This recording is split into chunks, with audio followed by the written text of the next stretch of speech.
வருத்தப்பட்டு பாவ பார சுமக்கிறவர்களே எல்லோரிடத்திலே வாருங்கள், நான் நமக்கு இளைப்பாத சொல்கிறார். பிரியமானவர்களே, உலகத்தை தோன்றி முதல் கொண்டு இந்நாள் வரைக்கும் பூமியானது அதோட ஒழுங்கீனமும் வெறுமையா இருக்கப்பட்டிருந்தது.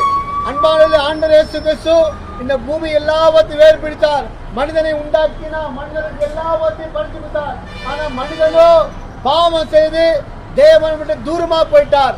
அன்பானவர்களே, மனிதனுடைய பாவத்தினாலதான் தன் வாழ்க்கையில நிம்மதி இல்லாமல், சந்தோஷம் இல்லாமல், சமாதானம் இல்லாமல் ஜீவித்துக் கொண்டிருக்கிறார். பிரியமாலே, ஆண்டவர் இயேசு கிறிஸ்து இந்த உலகத்துல வந்து எந்த மனுஷனும் பிரகாசிக்க வைக்கிற அவர் மெய்யான ஒளி. பிரியமாலே, இயேசு சொல்லுகிறாரே, எண்ணத்துல வருகிறவளை நான் புறம்பே தள்ள மாட்டேன். பிரியமாலே, உலகத்திலே எல்லாமே இருக்கலாம், எல்லாமே ஜீவிக்கலாம். ஆனா பைபிள்ல ஒரு ஜீவ புஸ்தகம் இருக்கு.